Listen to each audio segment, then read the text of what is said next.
बच्चों, मेरे प्यारे दोस्तों, आज कनक क्लासेस पर एक बार फिर से आप सभी का स्वागत है। आज के इस वीडियो में हम कक्षा 5 नैतिक शिक्षा के पाठ 7 महात्मा सुकरात की सहनशीलता इस पाठ का अध्ययन करेंगे। चलिए इसे स्टार्ट करते हैं। महात्मा सुकरात प्राचीन यूनान के बहुत बड़े विद्वान और दार्शनिक थे। बहुत ही विद्वान व्यक्ति थे। उन्होंने बहुत ज्ञान अर्जित किया था और उनके बहुत से अनुयायी थे, भक्त थे। सारा देश उनका आदर करता था, परंतु उनकी पत्नी क्रोध की साक्षात मूर्ति थी। ये भी एक खाली स्थान बन सकता है। तो जो सुकरात जी थे, पूरा देश उनका बहुत आदर करता था, लेकिन उनकी जो पत्नी थी वो बहुत ज़्यादा क्रोध करती थी, बात बात पर लड़ने के लिए तैयार हो जाती थी। वह हर समय लड़ती रहती थी सुकरात से। मीठा बोलना तो उसने सीखा ही नहीं था। मतलब जो लोग भी सुनते थे वो यही राय देते थे कि सुकरात जी की पत्नी को केवल झगड़ा करने आता है। उनकी प्रवृत्ति बहुत झगड़ालू थी। प्रतीत होता था कि चीनी उसने कभी नहीं खाई, सदा कुनीन ही खाती रही। ठीक है, मतलब उनकी बातों से, उनकी जुबान में कोई मधुरता मिठास थी ही नहीं। जिससे भी बात करती थी क्रोध में बात करती थी। तो वही चीज कह रहा है कि ऐसा लगता था कि उन्होंने चीनी तो कभी खाया ही नहीं था, लगता था केवल नमक ही खाती थी।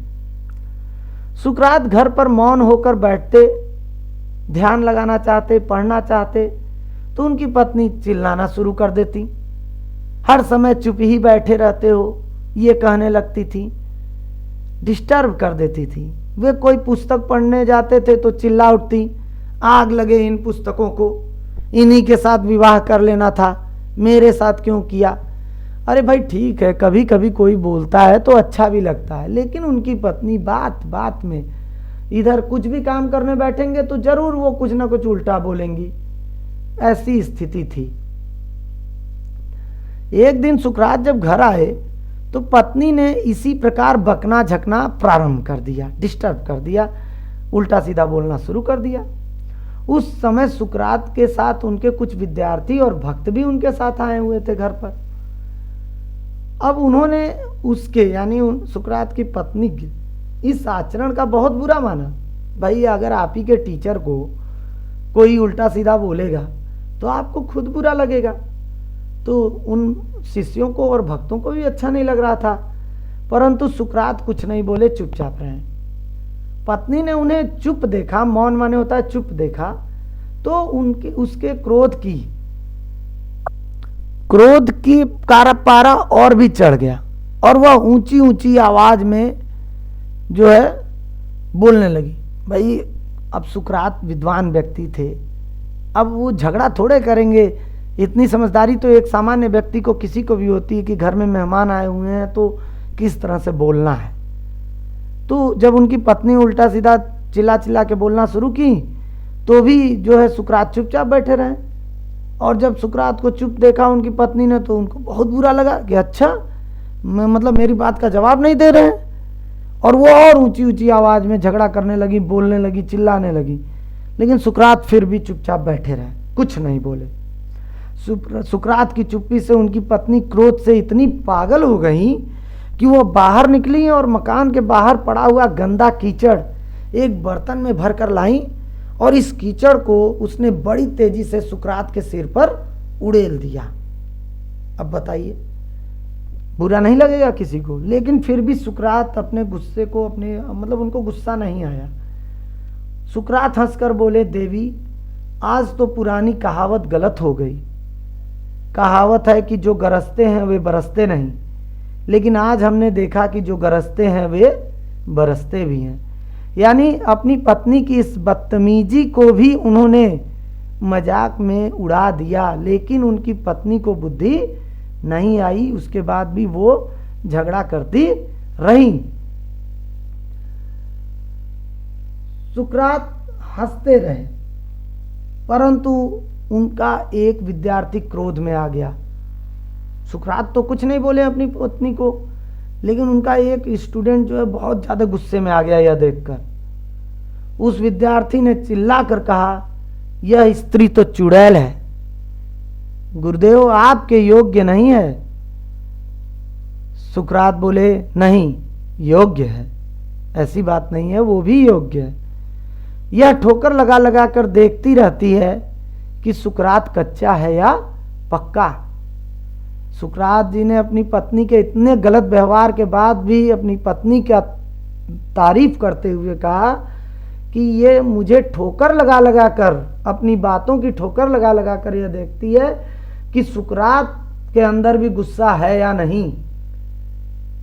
अगर मैं भी इसकी तरह गुस्सा करने लगूंगा तो इसमें और मुझ में क्या अंतर रह जाएगा।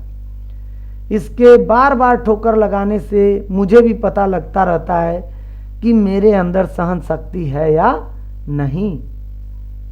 सुकरात थोड़ी देर रुक कर फिर बोले, याद रखो यह केवल मेरी पत्नी ही नहीं है, मेरे बच्चों की माँ भी है। पत्नी के रूप में यह इसका व्यवहार बहुत गलत है, मान सकता हूँ, लेकिन यह मेरे बच्चों की माँ भी है और एक माँ के रूप में अपने बच्चों का यह ख्याल रखती है।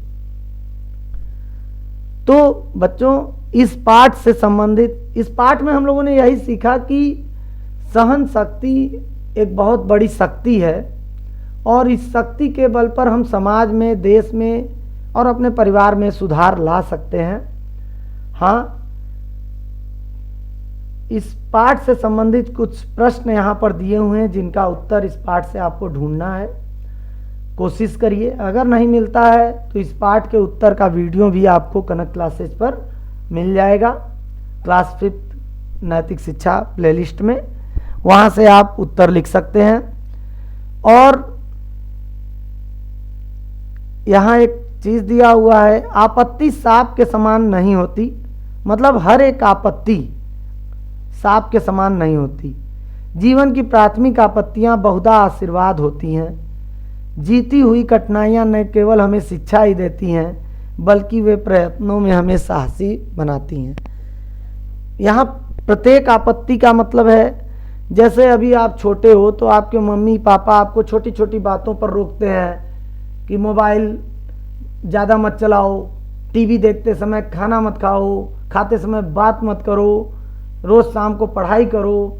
तो ये जो छोटी छोटी आपत्तियाँ आपके सामने लगाई जाती हैं कि मतलब खेल कर हाथ पैर धो लो, मतलब तमाम इंस्ट्रक्शंस दिए जाते हैं। ये इंस्ट्रक्शंस हमेशा आपको लगता है कि गलत है, लेकिन वास्तव में वो गलत नहीं होता, वो हमारे और आपके फ़ायदे के लिए ही होता है। जब इन छोटी छोटी आपत्तियों को हम जीतते जाते हैं, यानी इनको सीखते जाते हैं, तब जाकर हम एक डिसिप्लिन्ड पर्सन बनते हैं और जीवन में एक अच्छे पोस्ट तक पहुंचते हैं। ठीक है बच्चों, तो उम्मीद है यह पाठ आपको समझ में आया होगा, इस पाठ से आपको बहुत ज्ञान मिला होगा। वीडियो अच्छा लगा हो लाइक करें, शेयर करें, सब्सक्राइब करें, कमेंट करें। Thank you.